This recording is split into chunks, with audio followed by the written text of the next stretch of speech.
So from our side, there's a bit to complete in the assignment. Okay. And after those modifications, we can upload it. Okay. So after some stage, please send it to me as a draft. I can go through it first. So I have sent you the draft. You sent me once and then I gave you feedback. Is that right? Yes, sir. Yeah. Okay. Okay. Okay. Anyway, yeah, time till 10th, Mahil. Okay, sir.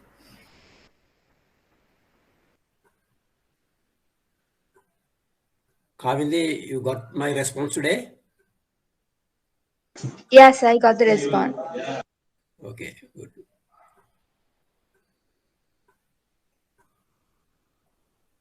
Any others? Trevor, did you send me the first draft? The draft, of course, we will be sending it today. The assignment, it is almost done. Need to do some clarifications. Right. Almost done, sir. Very good. Very good. So please send me the draft. I can go through and give you a feedback. Okay, sir. Okay. Iran? He's same with me. Okay. Same with you. Any others, please? Needed support?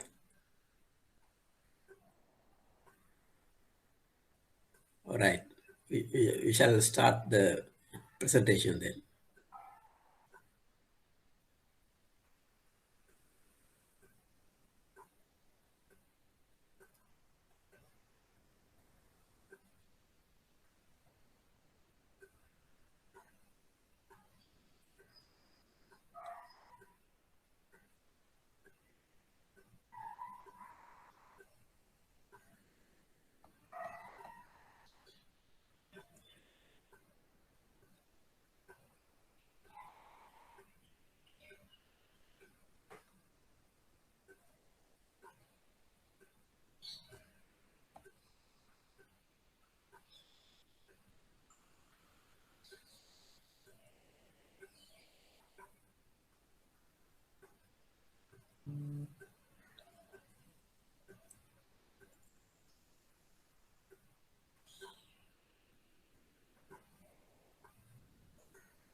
Can you see the screen? Yes, sir. Can see. Yeah, good. Yesterday we came up to this slide. We discussed the factors that would affect the exchange rates, spot exchange rate and the forward exchange rates. Balance of payment, interest rates, rate of inflation, confidence levels, hot money, leading and lagging, and the central bank intervention and the exchange control regulations, all that. So the computation of forward points or the swap points we discussed yesterday, but just to give you a little bit of very hands-on practical experience, say spot dollar rupee is 202. Mind you, there is bid and offer both, right? I'm just taking one side for the moment for explanation purposes. Overnight interest rate dollar 3% and then overnight interest rate rupee 7%. Now, dollar 3% rate actually varies in the context of Sri Lanka. In the international context, as you all know, US dollar interest rate is something about 0.25%. But when it comes to Sri Lankan NRSC, PFCA, and then the banking mechanism is concerned, there's heavy demand for the dollar deposits. As you all know, for all the inward remittances, the funds remitted to Sri Lanka, Central Bank has asked all the banks to pay an incentive of 2 rupees for each dollar. That is, if the bank TT buying rate to buy the remittances. Say it is, if it is 200 rupees, or shall we say 202 rupees, the bank purchased the remittances US dollars at 202 rupees and credit the proceeds to the respective customer account or give the cash. At the same time, the bank pays you another 2 rupees on each dollar that is encashed. So effectively 204 rupees. So like that, the dollar interest rates as well. Within Sri Lanka, there is 3, 4, 5% interest rates paid to PFCA or personal foreign currency accounts, previously known as NRC accounts.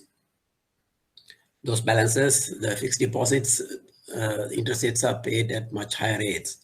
So much so that very recently, my son, who is in Hong Kong, who remitted some money, he got 7% for $1 year interest rate, 7%. So therefore, there's wild fluctuations on a case-by-case basis as well. So as an average, I took 3% here for the dollar interest rates. Then interest rates on LKR, I took as 7%, but the Treasury bills rate for 1 year rate, I think 8% plus, the rates are at the moment. Just for illustrative purposes, I have taken these rates for you to understand exact logic of forward swap points. So as you know, the formula is, I think we learned this formula yesterday or last week, spot rate multiplied by the interest rate differential. What is the differential? The difference between the two currency interest rates. Now here it is 7 minus 3, 4%. And then the number of days for the period. Now, if it is overnight, it is 1 day. So number of days is 1 here. And 360 is the day count basis for dollar rupee. Now, because we are going to calculate the value of the US dollar, the day count basis is taken at 360. But when it comes to treasury bills, as you know, 364, treasury bonds at 365, and so on and so forth. And then why 100 here? Because we take the interest rate as a percentage, 4%, difference in 4%. So therefore, you have to divide by 100 to eliminate that percentage effect. Or else you can take the figure as 0.04, and then eliminate the 100. So it's the same effect if you know your arithmetic. So if you have the calculator with you, just put these figures in the calculator and you will get an answer of 0.02. Some decimal points in front, at the end as well. But for illustrative purposes, I took as 0.02. That means, what does this 0.02 cents mean? It means for 1 day, the forward point calculation or swap point calculation demonstrated here shows that for a day, 0.02 cents premium. Why do I say premium? Because the dollar interest rate is 3, and we are going to find the value of a dollar in the spot market and also the forward market or the swap points. So therefore, the commodity currency is the US dollar, and then it is with 3% interest, whereas the counter currency, the LKR, it is at 7%. So the comparatively lower rate interest is paid on dollar, and therefore the currency which is at a lower interest rate comparatively is at a premium against other currency. So therefore 0.02 cents premium per day. Overnight, we calculate the overnight rate. So I think this reflects very well the practical scenario that you undergo these days in the market. So And I told you that I took only one side, bid side, offer side, only one side. But you can do, if you have the bid and offer here, bid and offer here, bid and offer here, that is the spot dollar rupee bid and offer, overnight dollar interest rate bid and offer, overnight rupee interest rate bid and offer. You can calculate both sides. So that's easy. So therefore, just for easy clarity purposes, I took one side and then showing you how the premium or discount or the swap points or the forward points are calculated or arrived at. And as we discussed in the previous slides, because of various type of influences on the exchange rate and the forward rate, these type of influences,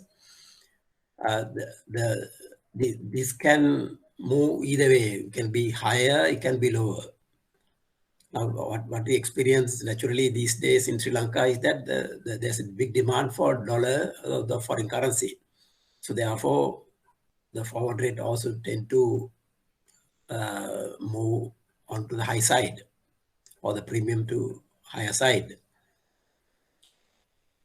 So effectively, as of the 1st of November, day before yesterday, these are the forward points prevailed in the market.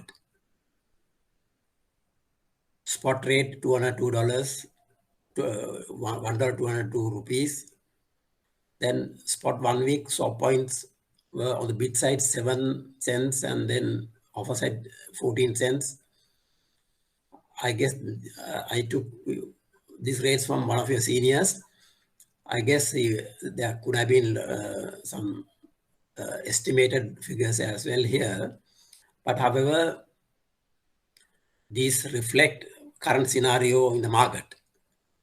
Then 2 weeks on the bid side 14 and then offer side 28. So these are forward swap points or the forward premiums and premiums up to 3 months, spot 3, up to spot 3 weeks, 1831. The dollar is at a premium against the rupee. Up to 3 weeks. What do you say about the 1 month?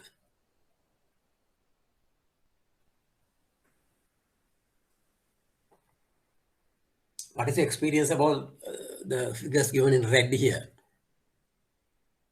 Spot 1 month, minus 10, 10 on the offer side as well. Spot 2 months, minus 20, figure of 0, 0. Spot 3 months, minus 40 and minus 20. Spot 6 months, minus 75, 0, 0 figure. Spot 9 months, minus 100, 0, 0. Spot 1 year, minus 150 and 0, 0. What do you reckon, what do you understand by these figures, these forward swap points for this period beyond 3 weeks? Why is there a minus sign in front in the first place? Because they are at a discount, meaning the dollar, US dollar is at a discount beyond 3 weeks or beyond 1 month. Why is that? The dollar interest rate would have gone higher and the rupee interest rate for the forward period would have been lower, or at least even if the rupee interest rates are a little higher than 7 or 8%, dollar interest rates would have been higher, about 7 8%, and there would have been a big impact through the exchange controls, central bank intervention, leading and lagging, hot money, confidence, rate of inflation, interest rates, and the balance of payment. Therefore, the forward points had turned into a discount. What do you mean by discount? The forward rate is less expensive than the spot rate. Spot dollar rupee 202, if it is for 1 month, minus 10 cents. Minus 10 cents, that is 201.9, 201.90, 90 cents. So like that, when the interest rate curve or the interest rate yield curve for the rupee, dollar rupee can move with the time. With the time, when the dollar interest rate is at 3% shown here, but so much changing market rates, it would have gone up to about 7.5 or 8%. At the same time, overnight interest rate on LKR also would have been around 7.5 or 6 or 6.5. So therefore, you must you will know very well that the volatility in the respective interest rates on the two currencies would be changing, and then you should be in a quick mindset to use a formula like this and then calculate and see what is the forward premium or discount. Any comments, please, on this? Are these forward points realistic for today's market rate? Yes.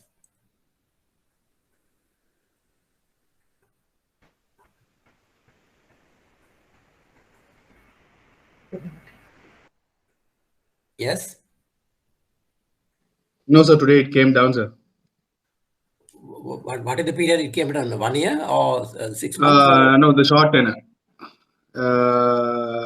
Apparently, 1 month. 1 month was done at level. Level, not minus 10. Yeah, even -2 is done. -2. 1 month Yeah. -2. Yeah, it was actually 3 weeks. 3 weeks was done at -2. Yes, sir. Okay.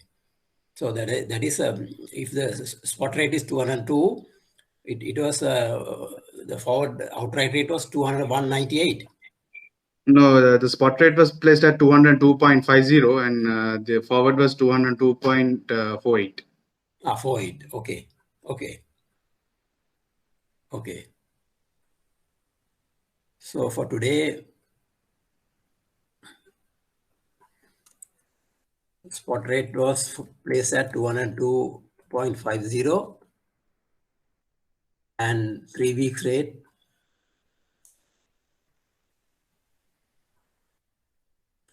was minus 0.2, and the other side? Other side, actually, it was level, sir.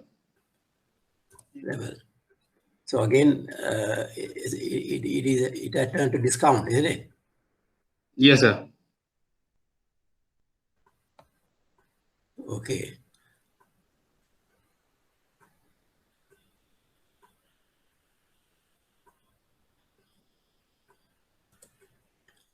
Any comment by others?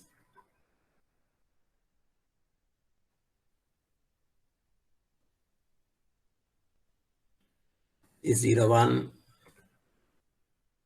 11, 2, and 21.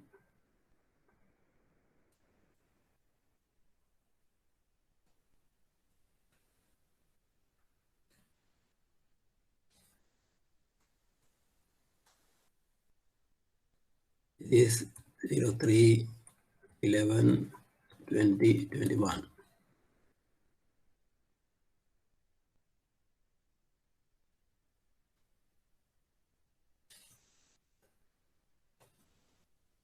The 1 week and 2 weeks period was the same or different?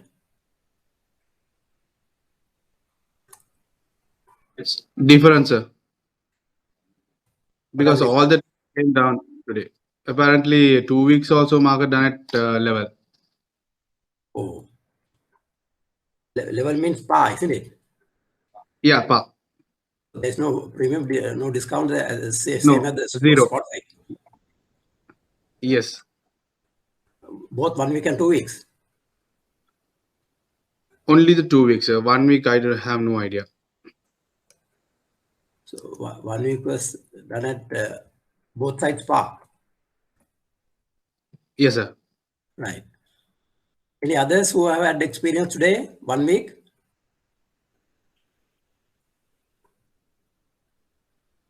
Or any other forward periods done by anyone?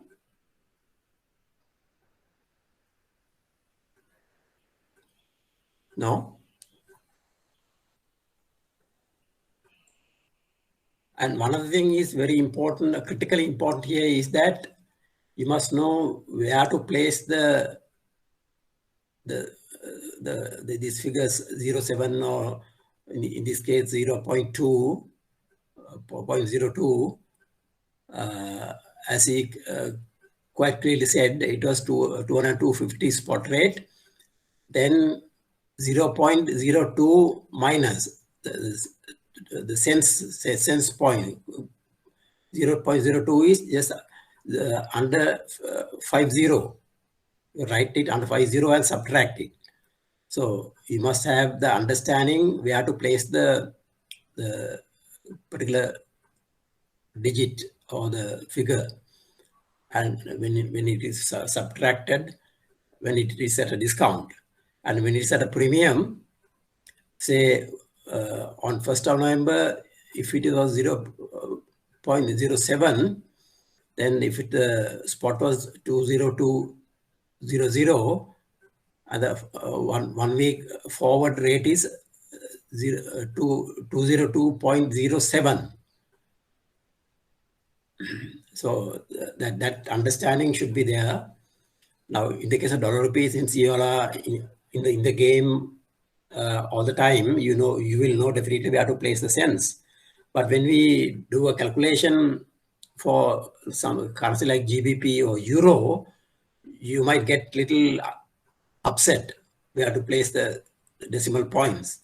So by calculating using a formula like this only, you will realize that we have to place the particular digit 0 and 7 or 0 and 2 or whatever, and take subtract or add to the spot rate. All right. I guess you have adequate experience in that. But however, it will become a little skillful game when you are asked to quote for a receiving swap and paying swap. Receiving swap and paying swap. Now, as you all know, the bid and offer segregation has to be very clearly identified. And if it is spot 1 week receiving swap, means you have to use the 707, isn't it? And if it is spot 1 week paying swap, you have to take the figure 0.14 or 14 cents. Am I right? Is it clear? Understood? It has to be done with actually little bit with a practical experience.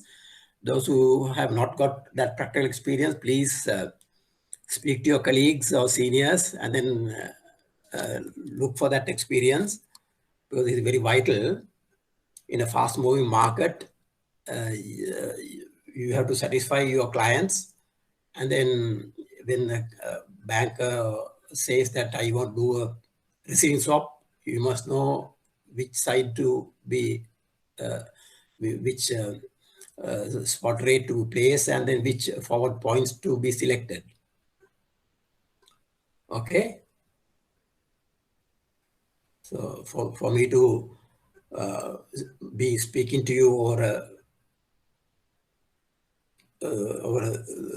Google connection here virtually from a distance, and then without any Maggie board or blackboard.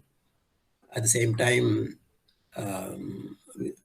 if you can be simulating little practical scenarios, you can understand better. But what I suggest is that to speak to your seniors and then obtain some idea of using these forward points. We have to place the receiving swap and then we have to place the paying swap. All right. Okay.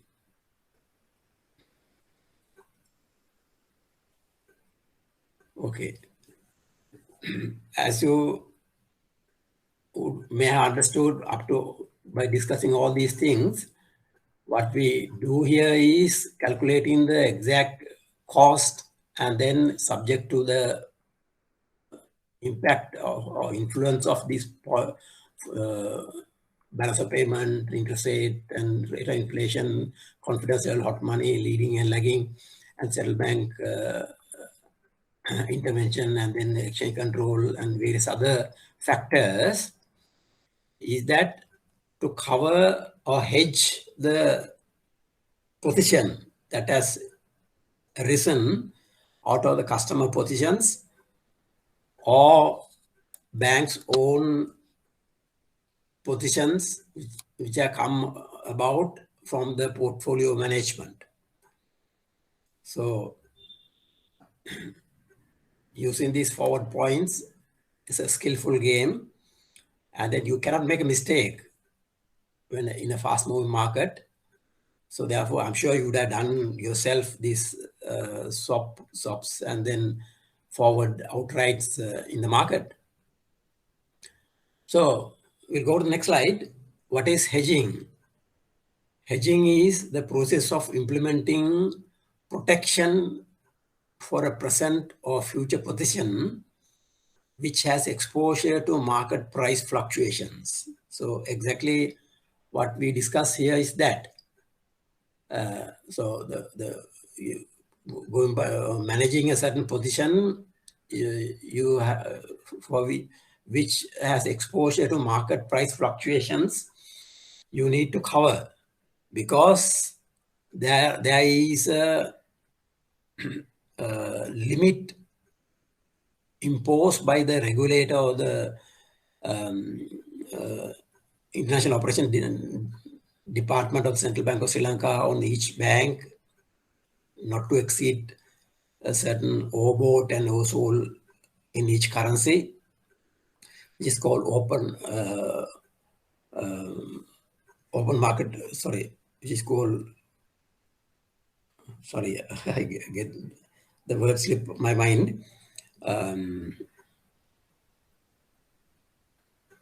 The overbought or oversold position in each currency and then converted into US dollar, that is covered in these figures that we just explained. So when it comes to individual customers as well, when they earn foreign exchange out of export proceeds or any other means, they need to convert that to the rupee very fast, because they have to pay the wages and the other overheads and also the respective profit margins to the respective people involved. So therefore, without converting the foreign currency received to rupees, they will not be able to survive for long. Of course, if there is enough and more capital or cash flow in their hands, then they can afford to hold on to a few weeks or months, expecting the dollar to appreciate or the rupee to depreciate. But forever they cannot hold on, because their P&L and balance sheet are maintained in local currency. So they have to convert. So the central bank limit imposed on banks is called net open position, NOP, net open position. So foreign currency net open position limits are there imposed by the central bank on each bank. And at the same time, the board of directors of each bank also impose their own limits going by the risk appetite to the treasury on the net open position. Of course, it has to be lower than the central bank net open position limit figure. However, the central bank imposed limit becomes the norm because the board of directors always will have the confidence in their own staff who are at the treasury front office or the dealers to manage their exposures. So finally, net open position figures of the central bank imposed by the central bank become the limit that to be observed. So the process is define procedure and the limits. Define procedure and the limits. Because these are very vital to comply with all these regulations. Why? Because as we discussed right through, the treasury handles the large value transactions or wholesale banking transaction, pooled transaction out of the total customer base, plus the positions arising out of their own portfolios. So therefore, slightest change, a few basis point change in the rate would make a big impact on the P&L, and that situation must be controlled. So the process is defined, procedure and the limits, and then effectively they must be complied. And as we discussed before, the Treasury Middle Office duty is to ascertain that the front office dealers are always mindful about the procedures and limits set and whether they are being followed. Then there is another control where the internal audit department assessment and then the verifications. Finally, the compliance department should have an overall view of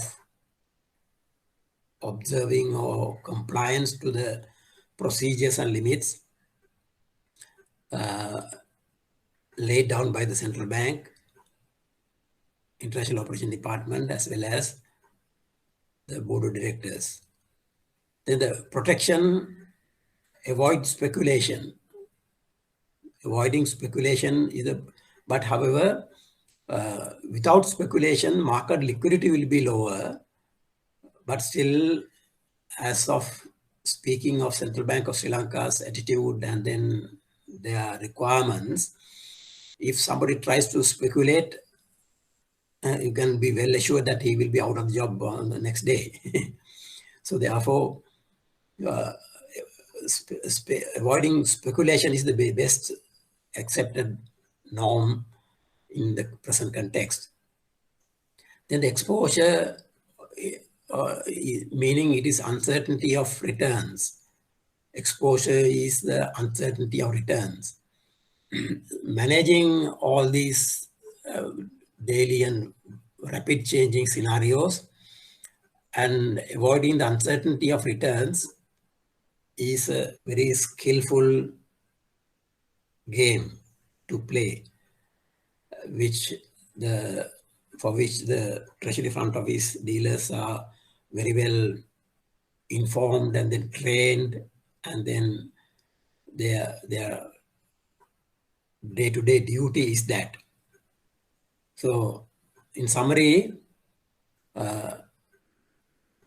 all aspects, knowledge and experience has to be used to comply with the defined procedures and limits and to avoid speculation as much as possible as a protection, and then also to manage the exposure or the uncertainty of returns. Why hedge? The thought process is that prices are volatile. Prices are volatile as we see the forward points and the spot rate. Then the volatility affects the margins. Now, any exporter, any importer, or any retail customer, and also the banks who serve them has their margins built into their exchange rates. So the volatility, the big volatility, if it is volatile exchange rates and the forward points, that will affect the margins, impact the margins. Margins can reduce, then the profitability lower. Margins can enhance, then the profitability high. But uncertainty has to be managed. Margins affect the competitiveness. Margins affect the competitiveness. If you are taking a bigger margin, then you are not competitive. And if you are enjoying a narrow margin, then you are very competitive in the market. Then competitiveness affects the market share. Market share. As long as you are competitive, you can command a big market share. The market share affects the profitability. With the volume game, market share will have a parallel effect on the profitability of the organization. Doing nothing does not avoid speculation. If you want to sell a certain currency because you have overbought, and if you do nothing, it's not avoiding,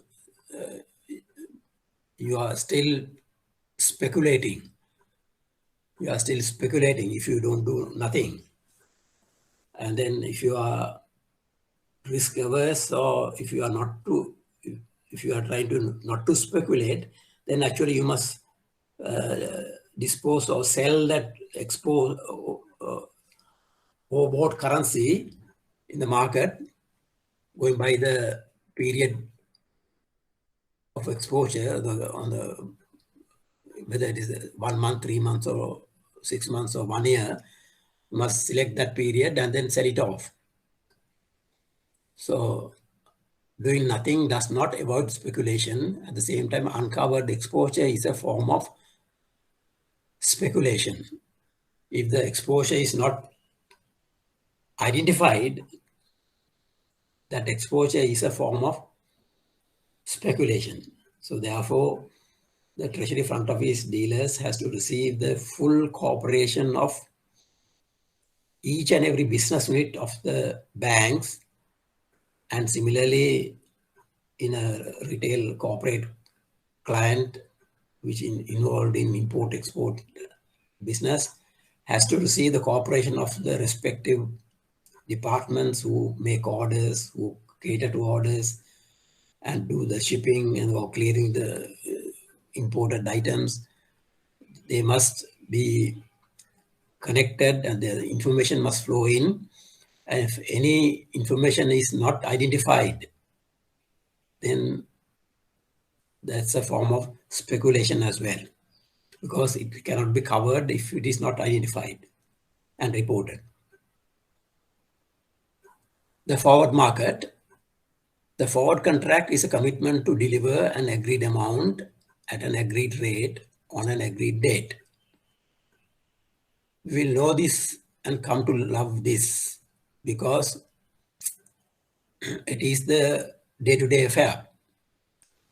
When you have exposure or time bound on a forward date, you can also sell it spot and then create a swap position there, because if you have bought 3 months forward, just to cover the exposure, you can sell spot. But you will be in the maturity bucket or time bucket scenario, you will be short on the spot and then you are long on the 3 months forward bucket. So therefore, you are creating a negative gap. Unless you have the adequate resources to manage such gaps, then you are running a big risk. You are taking a big risk. To manage such gaps, also there will be limits imposed imposed by the board of directors. for you to not to have bigger gaps between the time buckets, and it will be limited by a certain value. So each time when exposure is arising, you must pay attention to the permitted gap exposure, say spot against 3 months, or spot against 1 month, or spot against 6 months, and so on and so forth, because that makes sense. If you do not have foreign currency of the US dollar enough, and then if you happen to buy 3 months forward dollars from an export customer, unless you have the adequate dollar deposits with you, you cannot sell it spot, because the export customer sold dollars to you is coming to your account in 3 months' time. So until 3 months' time, you are unable to deliver if you sell it a shorter period than the 3 months. But of course, if you have your PFCA dollar account balances or any other balances maintained in the Nostro account, then you can sell it spot. What we are doing is actually doing a swap here. You sell spot and generate rupees, and then you buy dollars 3 months forward. So therefore, for the 3 months, instead of dollar holding, you will have rupee holding with you. So you have effectively done a swap.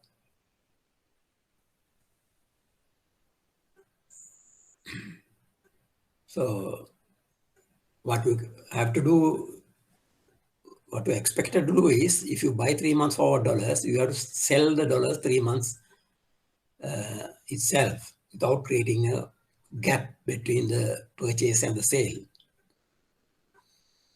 So is there anything that we can do? Anything else that we can do? Depends on the products available in the market and the other resources available to you in your organization. Alternative hedging strategies. Hedging strategies can be designed such that there is a guaranteed worst case rate known. They can be structured to be net zero cost. The cost is important for each treasury transaction. They can be actively managed over the life of the strategy to improve the rate achieved. As I discussed with you, I think last month or something, there are many front office dealers in banks that they don't realize that each deal executed by them, there is at least 2,000 rupees to 5,000 rupees cost in processing that transaction alone. So imagine in a large organization, if they do a few hundred transactions a day, or for a period of 1 month, if there are 1,000 transactions, say 2,000 rupees into 1,000 is a big amount, isn't it? The processing cost. What is this processing cost? When the transaction is executed, it has to flow into the middle office and the back office, and they have to verify the transactions. Confirmation has to be exchanged, and then they have to be whatever the sold foreign currency has to be delivered from the Nostro account, for which they have to send a SWIFT message. Those SWIFT messages alone will cost at least 200 to 400 rupees. Then sending the confirmations for transaction will also cost about 200 rupees. And then how about the staff costs in the middle office and the back office? How about the foreign currency maintenance and then in the Nostro accounts? when certain transactions are executed, if there is not enough balance or there are no adequate balances in the nostro account, the funding dealer has to bringing in funds to that particular account to meet this sale transaction. So then there can be another 2 or 3 SWIFT transfers involved. So if you add up all those transactions and then finally after booking the transactions and settling the fund sales and the receipts by the back office, then there is a separate unit called reconciliation department. That reconciliation department has to reconcile and see whether the actual amount is delivered or actual amount is received with the statement received from the nostro account. So all the staff costs involved, for each transaction, there is an estimated cost of about 2,000 rupees to 5,000 rupees. So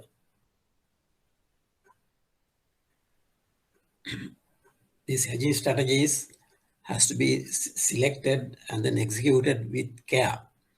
They can be actively managed over the life of the strategy to improve the rate achieved.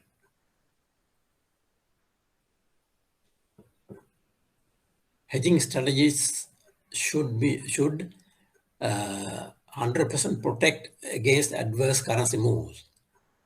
Hedging strategies should be strategically designed to protect 100% against the adverse currency moves, and they should allow participation in any beneficial currency moves as well. If the currency movement is very well expected and then known, then whatever the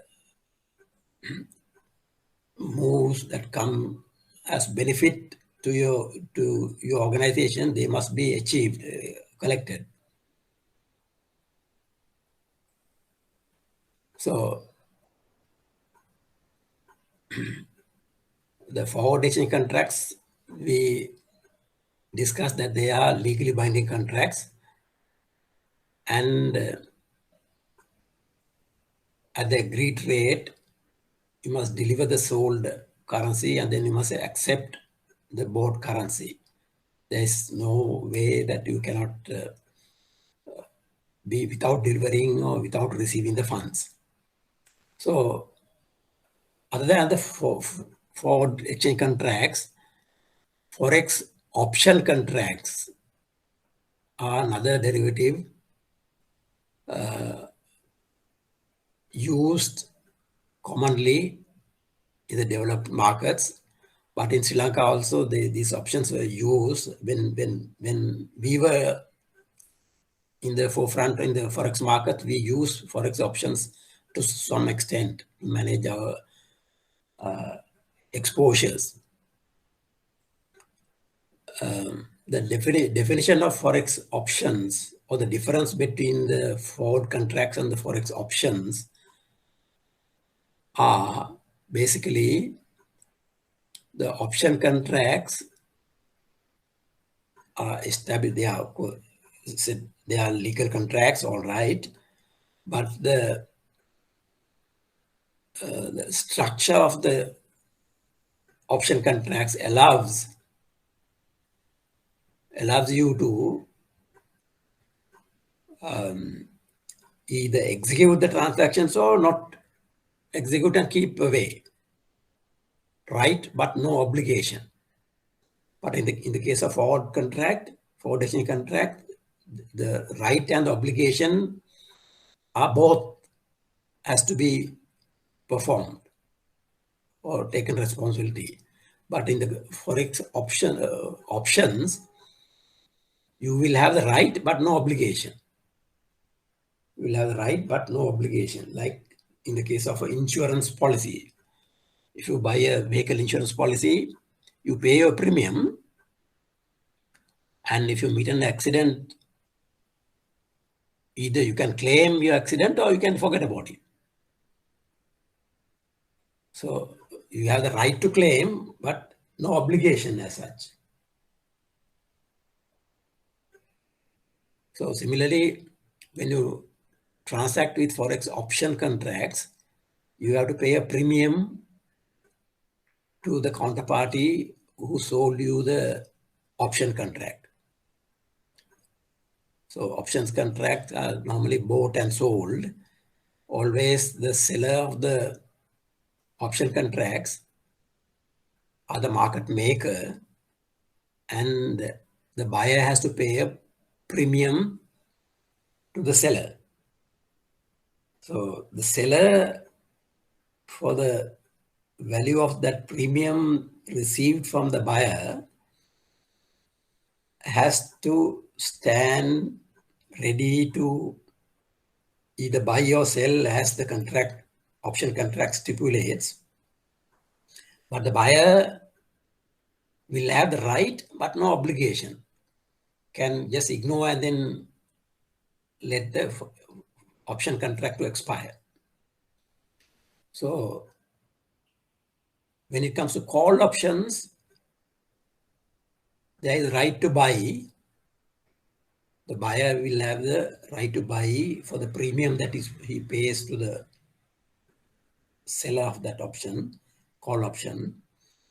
And then when the market rate is known on that day, on the future date, if the market rate is beneficial to them, beneficial to the buyer, he will ignore the option contract rate and buy in the market and satisfy, because it is beneficial to him to use the market rate. Then when it comes to put options, the buyer buy the right to sell. When it's call option, buyer buy the right to buy. When it comes to put option contracts, the buyer buys the right to sell to the seller of that option contract. So therefore, in both contracts, call or right to buy, put or right to sell, in both contracts, the buyer has to pay the premium to the seller, and the seller receives the premium as an income, but has to stand ready in the case of call options to sell it to the buyer if he decides to buy.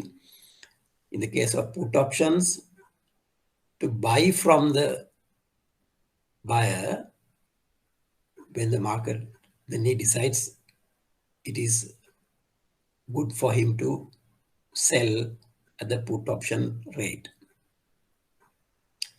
So if you buy options, you pay premium. If you sell options, you receive premium. So in summary, the buyer of the option, the call or put options, pay the premium and will have the right to buy in the case of call option, will have the right to sell in the case of put option. But the seller will have to stand ready to serve the buyer as the case may be, or as per the decision of the buyer. If you sell options, you receive premium. The seller runs the infinite risk of making losses for the premium that has received from the buyer. Why do I say that? Infinite risk?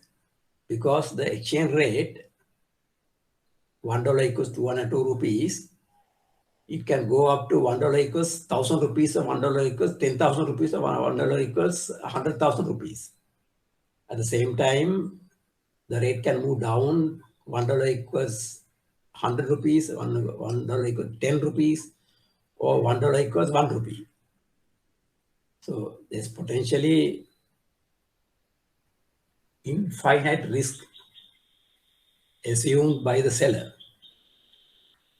However, buyer, the loss is limited to the premium paid because he can choose not to exercise the contract as agreed and then take the benefit of the market rate if the market rate is beneficial to him than buying from the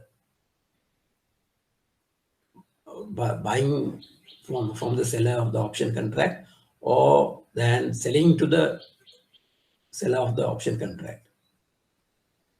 So therefore, there is infinite gain to the buyer, infinite loss to the seller if the rate moves in a rapid movement.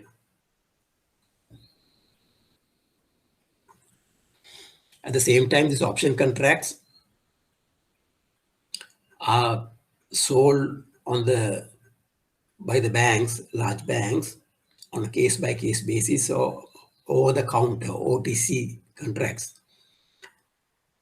as well as option contracts are available on established exchanges like Singapore Monetary Exchange or London International Financial Futures Exchange.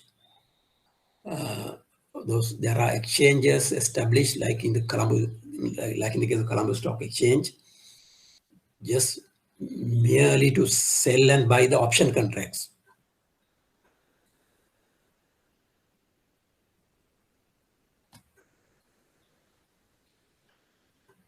Traditional hedging methods.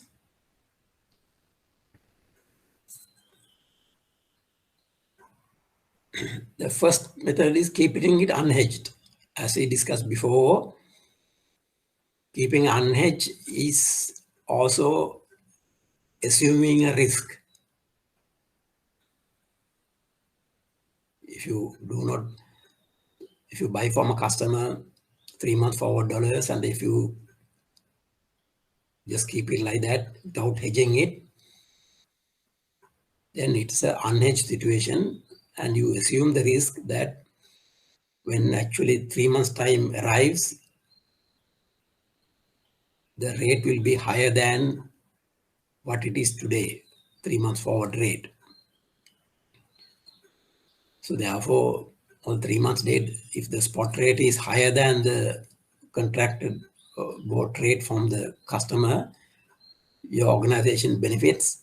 But if the spot rate is lower than the 3 months forward rate given to the customer, you tend to make a loss. Then the forward exchange contracts, what we discussed. Then buy US dollar call option contracts or buy US dollar put option contracts in the case of long positions. Then the collar means call options and put options together, transacted together, effectively making a corridor.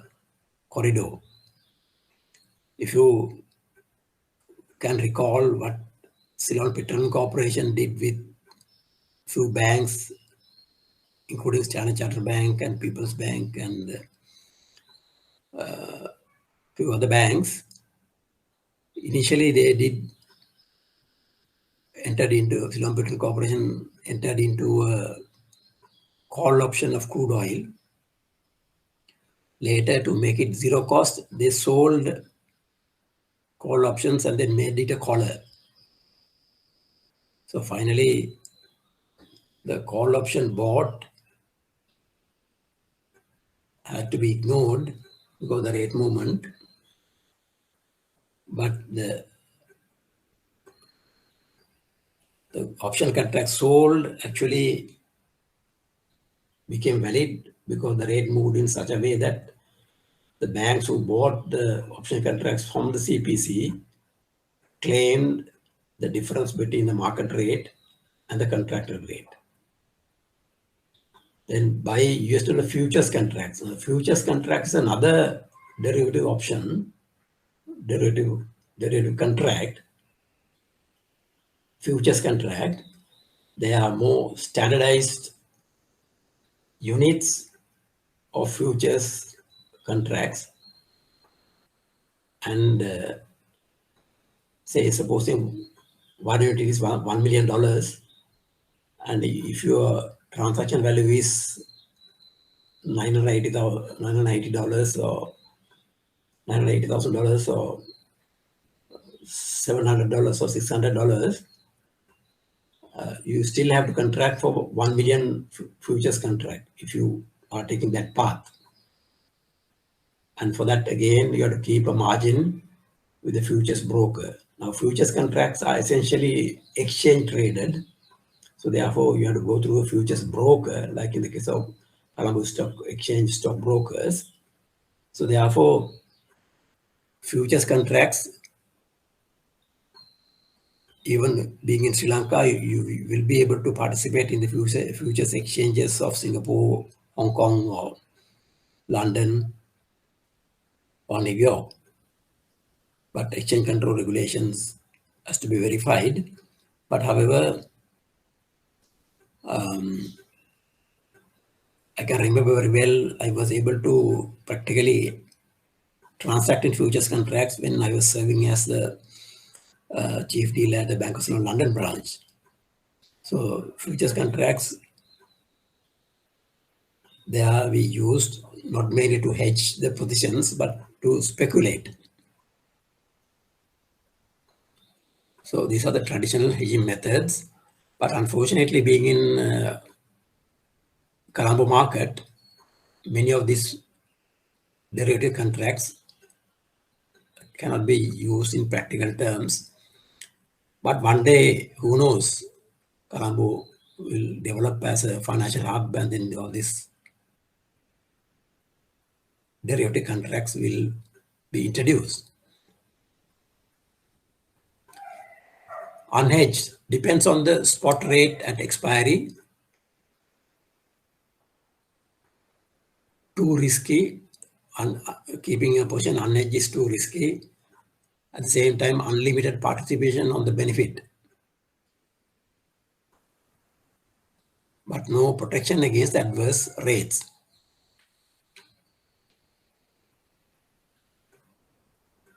Keeping unhedged, you will have no protection against unhedged rates or adverse rates.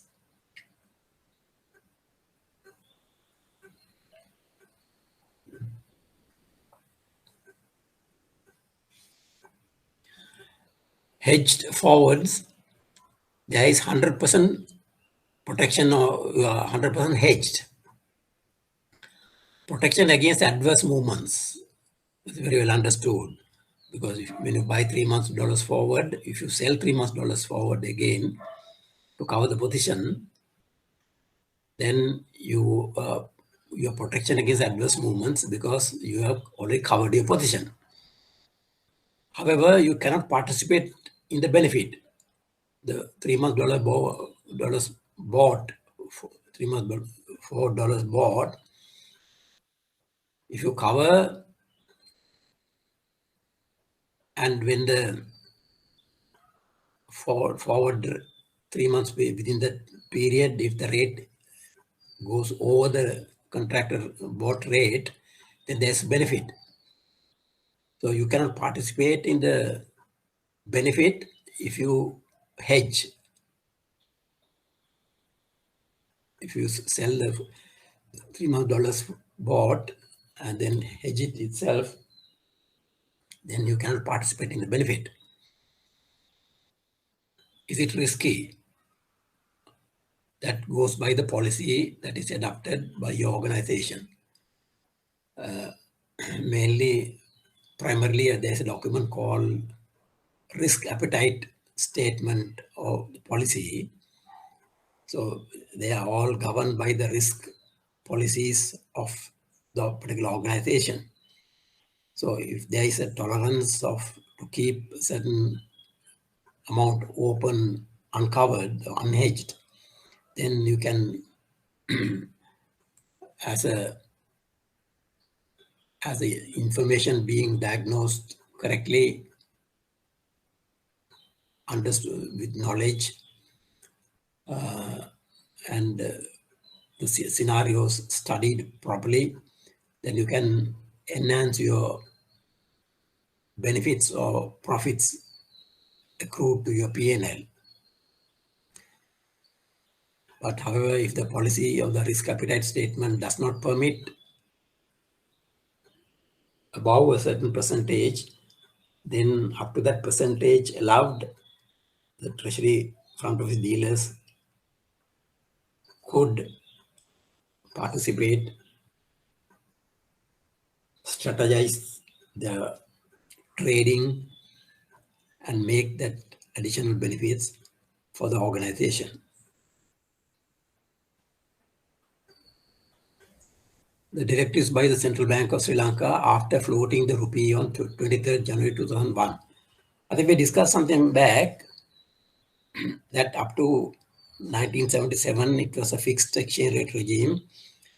And from 1977 up to year 2001, particularly January 23rd, 2001, there was a crawling band or the managed floating rate, where the central bank was quoting bid and offer for the US dollar on a daily basis. So at that period, the central bank permitted the forward exchange contracts, purchase contracts to be established up to a period of 720 days forward, basically 2 years. Then forward sales contracts could be established up to 360 days or 1 year, basically. Then export proceeds being brought to the country is made compulsory, was made compulsory. In the year 2001, a penal rate on rupee advances, when the exporters obtain rupee advances to process their export order, and if they fail to bring in the export proceeds to the country, on the rupee advances they took to finance the export, they imposed penalty rates on the because the fact that the export proceed was delayed more than 90 days. Say, for example, if there was a export financing facility obtained at 10% from a bank, and the export was processed, and then after 90 days, if the export proceeds were not brought to the country in foreign currency form and sold to the bank, then the central bank required the bank to charge additional, I could remember it was additional something like 10% for the period 90 days to 120 days. So if the interest rate was 10%, the customer had to pay 20% for the 4th month. Then another 10% for the 5th month. Like that, there was a penalty interest rate imposed just to compel the export proceeds to be brought to the country. Commercial banks must adhere to specific limits imposed on overbought and oversold exchange positions. This is called net open position or NOP. The limits were imposed from the year 2001 to the commercial banks who are handling foreign exchange transactions.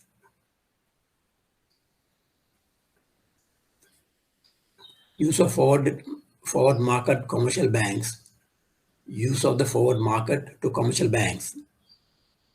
Why do commercial banks use forward markets? To hedge their exchange risk, to hedge the interest rate risk. Why interest rate? Because when they want to generate rupees, they could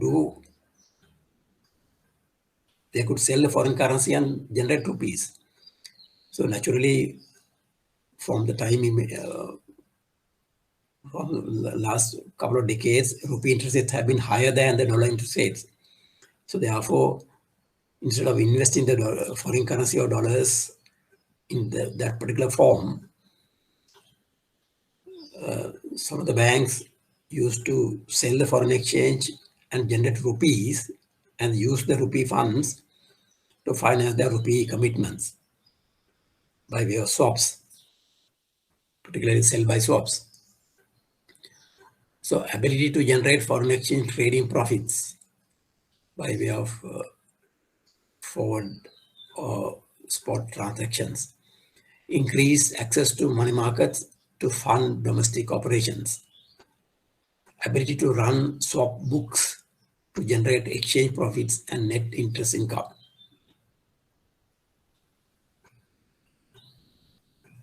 Okay, I guess you understood the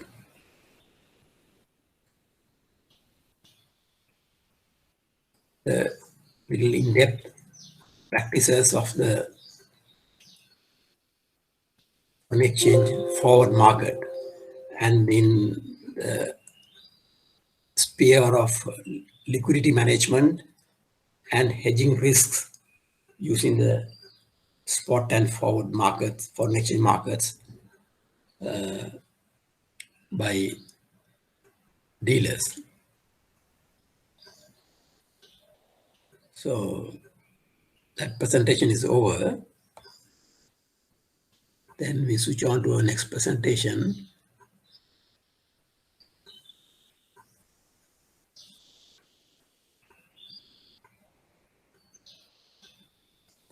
Is there a question arising out of the whatever we discussed so far? I thought there will be a lot of questions because you all are daily in and out of such transactions.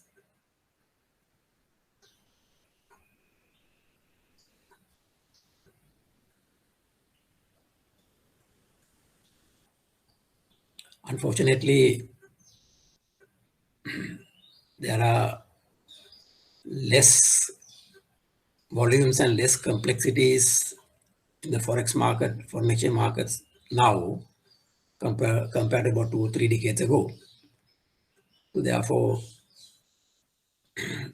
what I discuss with you is the pure principle based, so that the day that the foreign exchange markets pick up volumes, you should be able to experience what we discussed here. Can you see this screen? Yes, I can see. Thank you.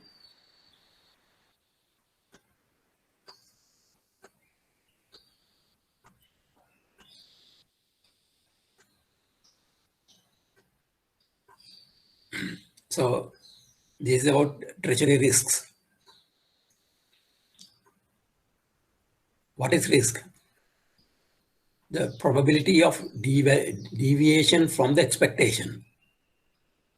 Probability of deviation from the expected profits, naturally, expected gains, whether the exchange profits or the interest income. The probability of deviation from that is the risk. The probability that an actual return on an investment or asset will be lower than the expected return. Probability that expenses on liabilities may increase. Expenses on liabilities may increase. Probable illiquidity, the liquidity being reduced. The probability of default, etc.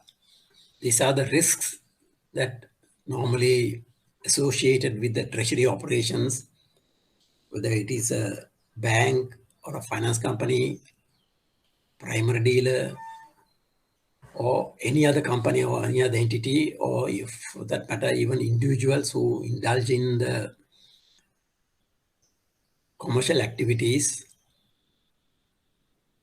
the risks can be described in this manner.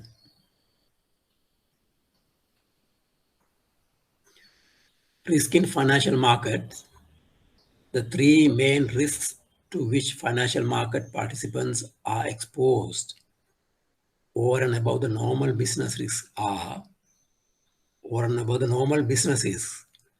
market risk, credit risk, and operation risk. Market risk, credit risk, and operation risk.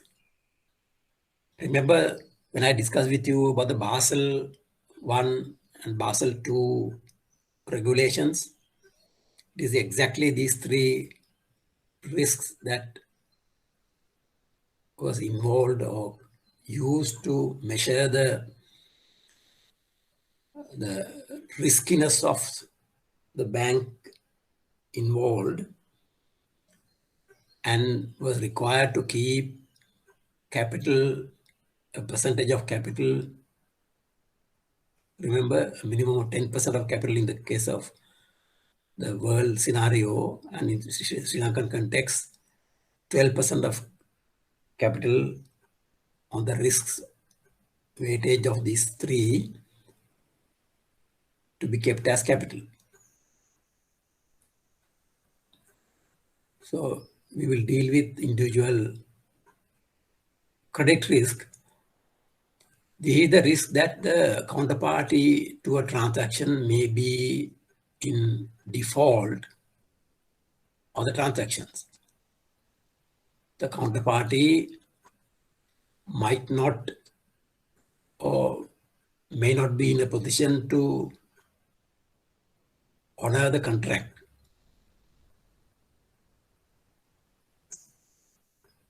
When there is liability for on the counterparty to deliver a certain amount of funds,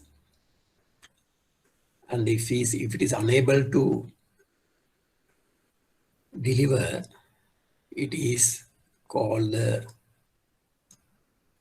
default of the transaction, and that is for that reason. For on each and every counterparty, banks usually do a study and evaluate the credit risk in transacting with that particular bank. So much so that banks, when they transact with customers, either lend money or do forward exchange contracts, and with any transaction, they study the profile of the customer and evaluate the credit risk of that particular customer prior to engaging with the customer any transactions.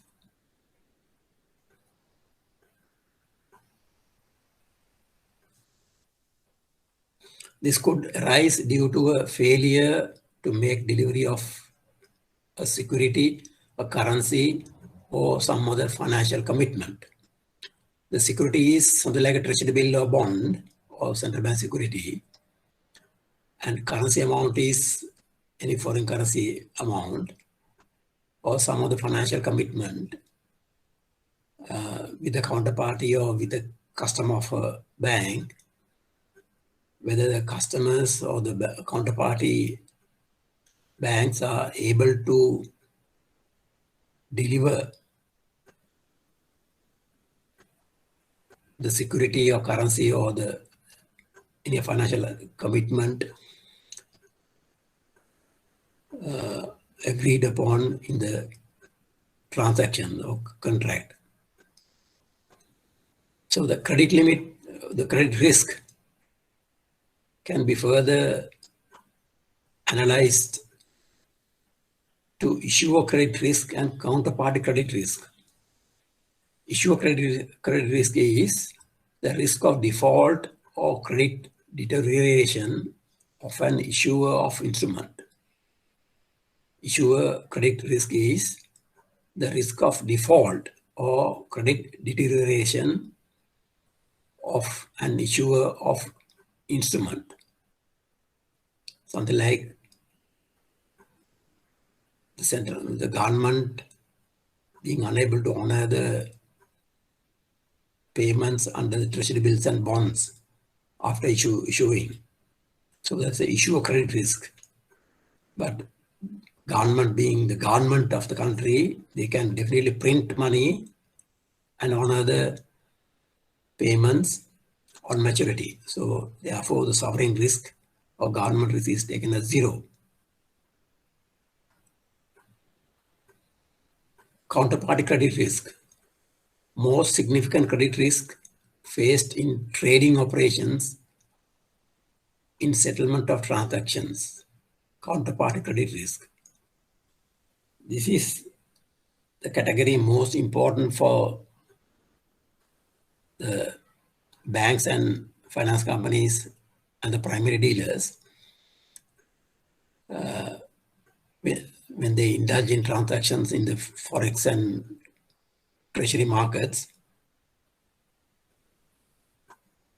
in trading operations, and in settlement of transactions. Counterparty credit risk. So issue credit risk and counterparty credit risk. There's a third category under credit risk called replacement risk. Replacement risk. Default occurs before settlement and the deal can be replaced. Default occurs before settlement and the deal can be replaced. Counterparty risk is referred to as replacement risk, and only a portion of the deal amount is at risk. Because that particular counterparty, if it defaults, you can negotiate with that particular counterparty and cancel that and then shift to another party to fulfill that transaction, that particular transaction. So there'll be, if there is a difference between the rate, original rate agreed with whom the contract was defaulted, and the next contract rate, the difference between the two rates will be at risk. That is called replacement risk.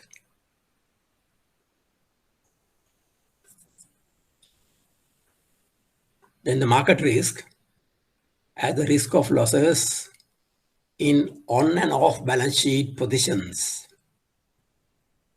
Have you heard these two words before? On balance sheet and off balance sheet? Can you give me an example of on balance sheet, and then can you give me an example of off balance sheet? On balance sheet is always transaction involving the cash amount being settled or delivered real time through the P&L, through the balance sheet. Through the balance sheet. Say a spot dollar rupee transaction, when you do, you need to, when you buy dollars, you have to part with rupees, pay the rupees off. When you sell dollars, you have to pay the dollars off your accounts. So that is on balance sheet. That is on balance sheet. What are off balance sheet transactions? When actual cash movement does not happen through the balance sheet. Example, the liabilities arising out of guarantees, letters of credit, and other derivative transactions where the cash movement will not happen right now through the balance sheet, are called off balance sheets. They are basically derivative transactions. Contingency liabilities. So they are off balance sheet items. Basically, the value of such transactions are indicated not on the balance sheet, but off the balance sheet as sometimes footnotes that we have issued so much LCs, we have issued so much guarantees, and so on and so forth. But in case those contingency liabilities become real, then they become on balance sheet. Then they become, supposing if a bank issues a guarantee to a project company on behalf of a supplier or somebody, until the supply of goods happens and the payment is received by the supplier, it is a contingency liability on the books of the bank. And if by any chance the supply goods are not delivered and the project company claims the money under the guarantee, then it becomes payable by the bank. So it's a guarantee, and it was an off-balance sheet item. And if the goods were delivered in time, then that off-balance sheet contingent liability goes off, and the bank will earn the commission on the guarantee. But in case the delivery of goods is failed or does not happen, then only the project company will claim the money from the bank. So then the bank has to pay the money to the project company as the compensation for the non-delivery of the supplying of goods to the project company by the applicant of the guarantee. So at that point, it becomes an on-balance sheet. So as the risk of losses in on and off-balance sheet positions arising from the movements in the market prices is the market risk. The risks subject to this requirement are the risks pertaining to interest rate related instruments and equities in the trading book, foreign exchange risk and commodities risk throughout the bank. So these are the risks, in-depth analysis of market risk. So third point is on the market risk is the interest rate risk. A position in either a loan or a deposit or bond is left unhedged and rates move in such a way that covering the position will result in a loss. It's called interest rate risk. A position in either a loan or a deposit or a bond is left unhedged and rates move in such a way that covering the position will result in a loss. It's called interest rate risk.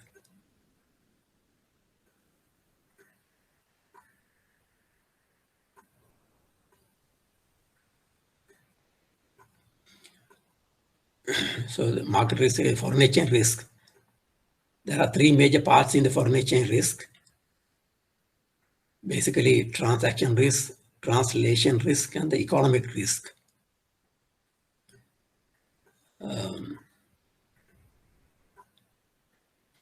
Transaction risk is, under foreign exchange, a future transaction requires a foreign exchange trade to take place. If the exchange rate moves before this happens, the resulting cash flows will be different from those anticipated. That is foreign transaction risk. Meaning, if you are expecting a certain dollar amount and the today's rate is 202, and you are expecting 202 rupees per dollar, but for some reason, when you receive the dollar amount and you are able to sell that to the bank, at that time, if the dollar is weakened and the rupee is appreciated, and you are getting only 200 or 298 rupees, then there's a transaction risk of under the foreign exchange risk. It is a transaction risk. Translation risk The second category, if asset or liabilities in a company's accounts are in a foreign currency, the value at audit or mark to market may vary as exchange rate change. For example, a company like Dambro would have taken certain amount of foreign exchange to establish their sales outlets in India. If they have taken $10 million and depending on the dollar rupee rate, exchange rate, whatever the investment that they took, in this example, $10 million can be worth 202 rupees per dollar today. And by end of the year, if it goes to 210 rupees per dollar, well, they have made a profit, exchange profit, mark-to-market profit. But on the other hand, if the exchange rate moves to 190, then at the end of the year, when it is mark-to-market, they would have made a loss of 12 rupees by that time. That's called translation risk. Economic risk. A company's competitiveness in the international markets will be in part dependent on the strength or weakness of its domestic currency in the foreign exchange market. A company's competitiveness in the international markets will be in part dependent on the strength or weakness of its domestic currency in the foreign exchange market. These days, there's a very clear example which you can see in the Sri Lankan market for this economic risk. Have you seen a lot of foreign companies using Sri Lankan talent, Sri Lankan labor, Sri Lankan skilled workers to work from Sri Lanka, and they pay a salary to the Sri Lankan workers to be in Sri Lanka and then do the work online when their companies are actually in Europe or Far East. The reason is that when $1 is 202 rupees, even if they pay 100,000 or 200,000 rupees per month, it is cheaper for them, for that particular foreign company, to get the work done here by the Sri Lankan labor, because if the same person goes to Europe or Far East and work for them in that country, the salary to pay to that person may be about at least 5 or 7, 8 times or 10 times more. So this is the advantage that employer has to get the work done by the Sri Lankan skilled workers, because the Sri Lankan rupee has been weak, the domestic currency is weak, and the salary paid is sometimes twice or thrice more than the person can earn if he works for a Sri Lankan company. But still, he has to work from, be in Sri Lanka and work for them online from Sri Lanka. So therefore, the economic, because of the weakness of the domestic currency, there's economic advantage that those foreign companies gather. Economic advantage they gather. But naturally, over time, over a period of time, if the Sri Lankan currency or domestic currency stabilizes, and then that advantage might go off. So at that time, it may be a similar cost. It could be a similar cost to get the work done by a Sri Lankan employee from Sri Lanka, or to get the work done by an individual in that country. But that is if the domestic currency stabilizes in Sri Lanka.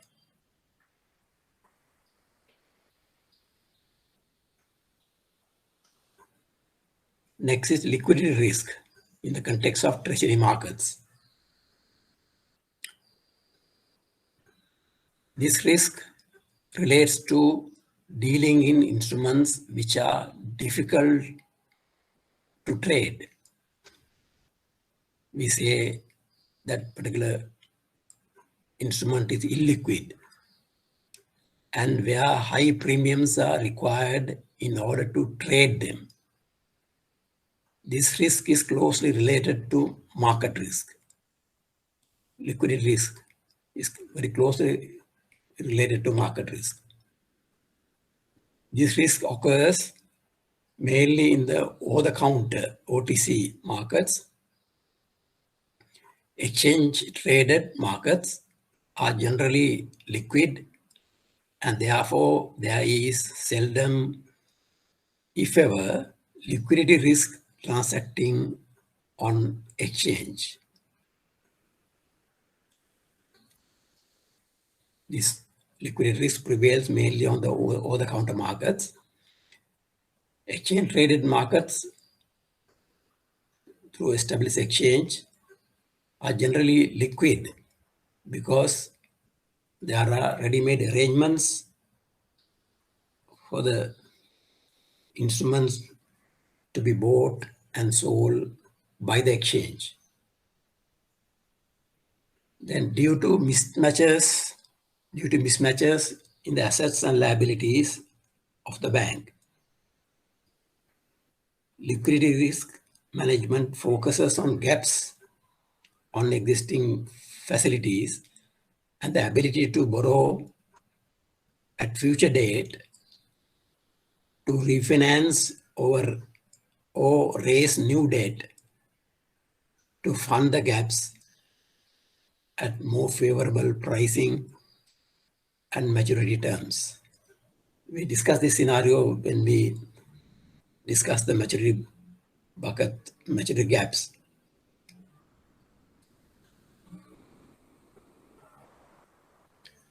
Then operation risk. Risk arising out of banks or financial institutions' inefficient internal processes, inefficient internal systems, inefficient internal people or the staff, or external events like natural disasters and robbery, etc. So the operation risk is prevalent in the treasury transactions because of this reason, mainly coming out of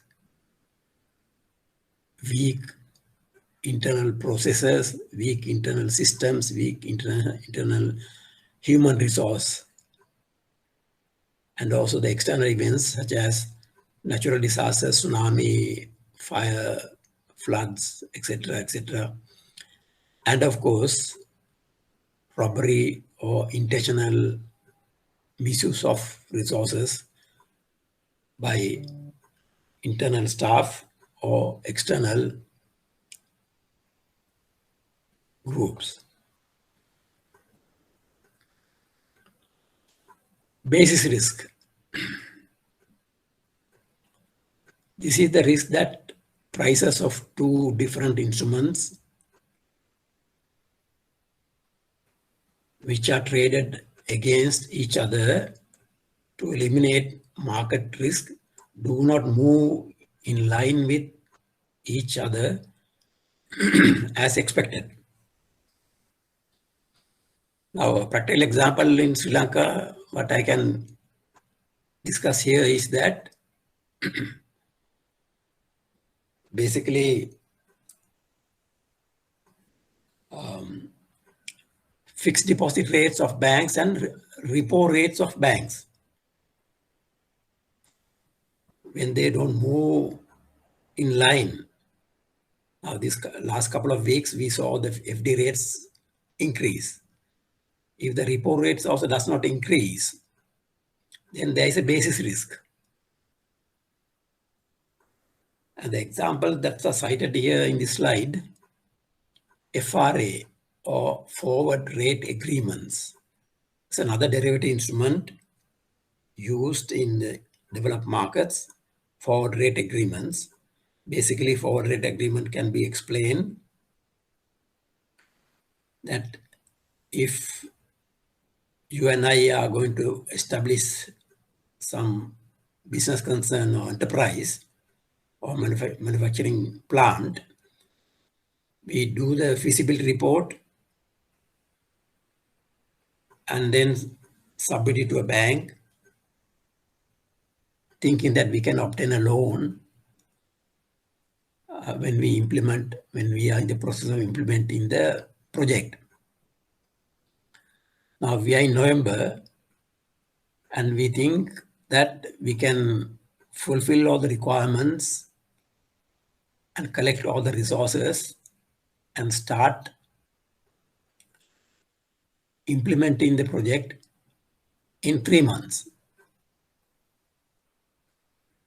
And we feel that through the feasibility study, 3 months after implementation, that is 6 months from now, that we can start generating cash flows and the loan can be repaid. So therefore, if there were forward rate agreements available in Sri Lanka, we could negotiate with the bank or any other provider of FRAs that we need to borrow, shall we say, 100 million rupees for the project. And then we need the 100 million rupees from 3 months from now for a period of 3 months. That is 3 months from now for a period of 3 months. That is in total 6 months from now. But we actually will borrow the money in 3 months and could be repaid in another 3 months or 6 months from now. And now the rates are, shall we say, at the rate of 8% for the type of advance loan that we are seeking. But the bank says it might vary because the currently interest rates are going up. And therefore, we look forward to the FRA trading house or the bank and then look for a FRA for 3 into 6 months,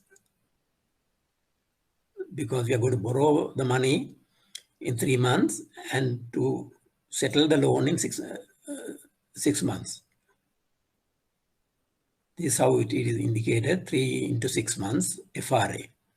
So we buy a FRA 3 into 6 from the FRA house or the bank who is trading FRA. And then we go on to the bank who agreed to lend money to us. And if that rate in 3 months' time had gone to 10%, we borrow the money at 10% from the bank. But under the FRA that we bought, we claim the rate that we borrowed, 10% minus 8% FRA rate, 2% we claim from them. So our effective rate becomes 8%. This is how FRAs are used in the market. And these FRAs are also traded for speculative purposes in the developed markets. So, example, FRA and interest rate futures. I discussed with you about the futures market in the previous slide presentation. Futures markets are structured amounts, standardized amounts, traded in an organized exchange. So therefore, FRA and interest rate futures markets are similar products. If you purchase a 3x6 FRA and hedge it with the purchase of equivalent near interest rate futures, which expires in 2 months' time, the futures price may not move exactly in line with the price of 3x6 FRA. So this is called basis risk. The risk of the different movement in price is referred to as basis risk.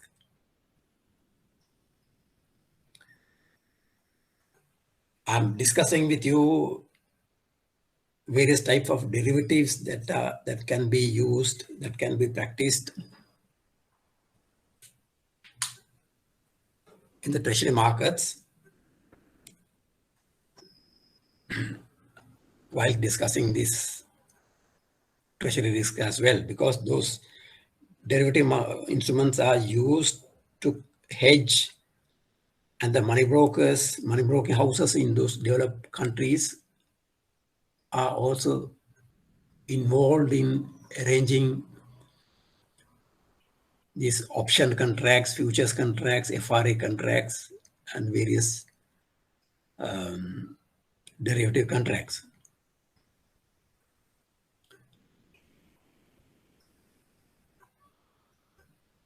Model risk, the risk that the computer models use for pricing and valuing instruments is wrong.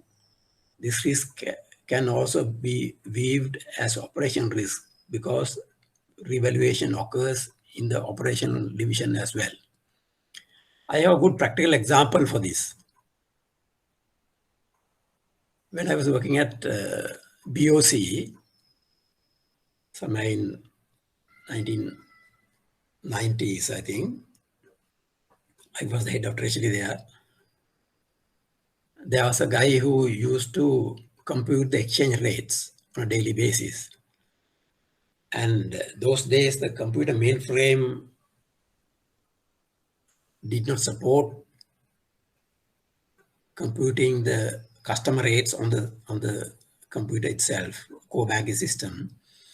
And therefore, the guy who used to prepare the customer rates used an Excel spreadsheet to compute the daily exchange rates circulated to the branches.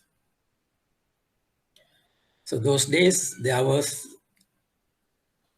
euro currency was not there, but instead the legacy currency of those European countries were used to transact. And this currency, Italian lira was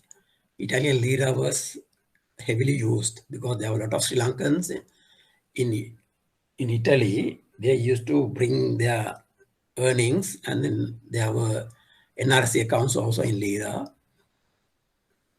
And this guy who used to calculate the exchange rates for lira, Italian lira, buying rate, that particular Excel spreadsheet, that particular buying rate cell in the Excel spreadsheets, he had omitted to use that stabilized sign, or like the dollar sign, to stabilize the rate. So there was an error in that cell. He had used it for some time, and then everybody had the confidence in this Excel spreadsheet. But on one particular date, while computing the exchange rates, he had accidentally deleted one of the stabilized signs, and the Italian lira rate was the same over a period of few months, which were calculated daily. And the bank officials did not notice this because it is coming from the computer Excel spreadsheet. They just signed and sent the rate card to the NRC department and other branches. External customers who had noticed this, whereas in other banks and actual market, the Italian lira was certain value, but with the BOC, Italian lira rate was very high value. So some customers had resorted to bring in bulk Italian lira from Italy and deposit into NRC accounts and then in cash to rupees because the high rate. And one fine day, the manager of the NRC department at a discussion was saying, there is a lot of lira being converted to rupees, very unusual. So then for some reason, we discuss and then examine the rates, comparative rates. And then we found out the error. Then finally, for about a few months, this business had gone through. The loss calculated, the loss to the bank, calculated loss to the bank was something like 30 million rupees at that time in early 90s. So using the models, computer models is risky. So when we corrected it, thereafter the computer calculating Excel spreadsheet was reorganized and then was made foolproof. So these are the practical examples that we can take lessons from the model risk.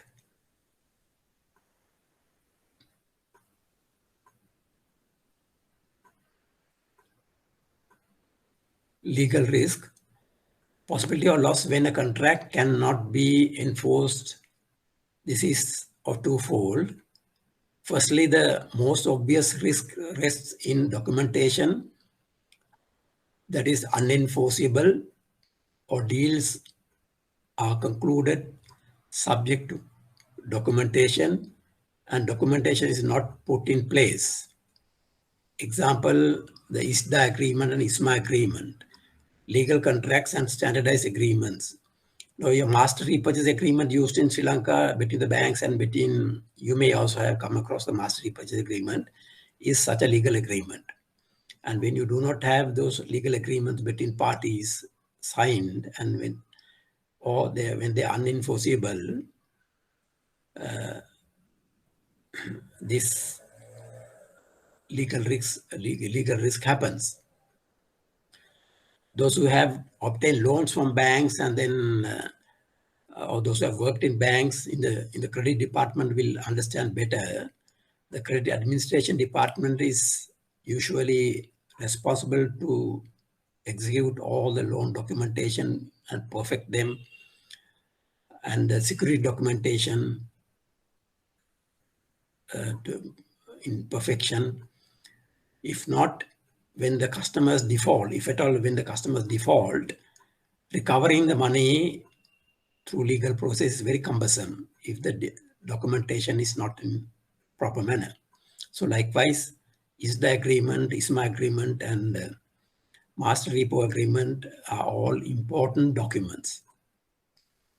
Secondly, the risk that the counterparty may bind itself illegally to a deal in certain jurisdictions, locally or regional government bodies may not enter into derivative contracts.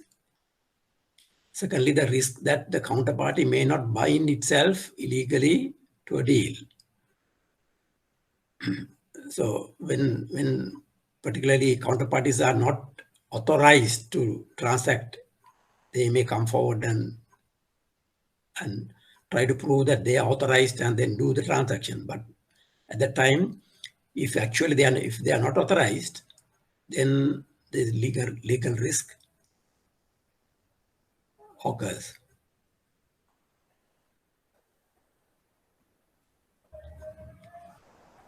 Value at risk. Value at risk is the maximum potential loss that an institution may suffer as on its open positions over a given period of time, estimated within a given confidence level. Basically, this is a mechanism used to measure the risk component of the portfolios maintained by the banks and the primary dealers, value at risk. There are various ways in which banks measure value at risk, but the three main approaches are historical data method, variance covariance method, and Monte Carlo simulation method. So value at risk is a high profile mathematical model, and basically in simple terms, it will measure with the data supplied into the model. It will measure and then give some numbers. What are the values at risk in certain treasury bill portfolios, in treasury bill, treasury bond portfolios, and share portfolios, and the loan portfolios, and etc., etc., etc. So you must be aware of these terms, particularly value at risk and FRAs and futures, options, and various other derivative transaction terminology is also important. So with this slide, we conclude this slide presentation as well. And as you all told me yesterday, tomorrow is a holiday. So therefore, we will meet on next Tuesday. Next Tuesday is 9th, I guess. Yes, 9th.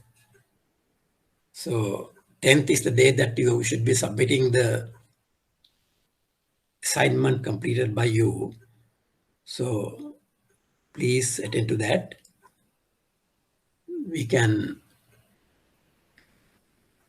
probably see how well you can score on the assignment as well. And at the same time, just to remind you, on the semester 3 and 4, we are virtually coming to the end of semester 3, and then semester 4 will begin either next week or week after. And before the end of the month of November,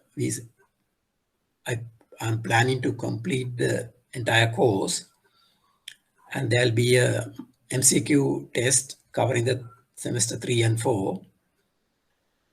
Plus, as we discussed yesterday, final examination paper, a written examination, very simple written examination will be held as the final examination. So all the marks scored by you out of the 2 MCQ exams, 3 assignments, and the final exam will be taken into consideration in evaluating your performance in the course. When we have several MCQs and written exam and the assignments, you are able to, you have a good opportunity to improve yourself, not only improving yourself, and then you have various avenues to score more marks. If you fail in one, you can score higher in the other one, and then average it and then complete the course successfully. Any question?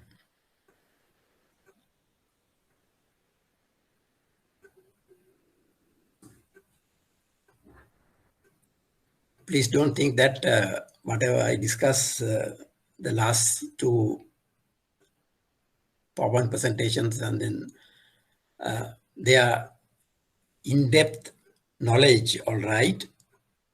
But as money brokers, I feel that you should at least have gone through such material.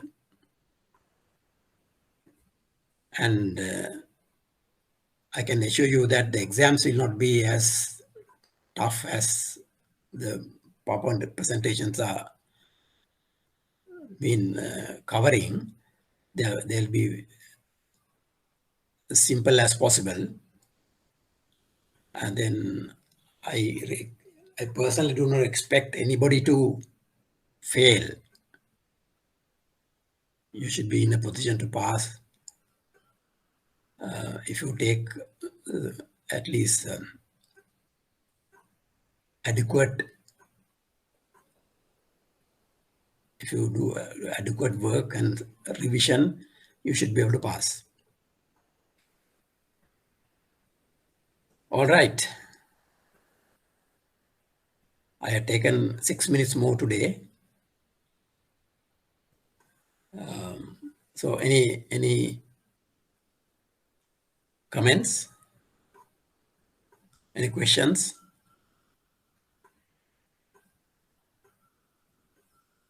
If not, we can meet on next Tuesday at 4 p.m. Okay, good night then.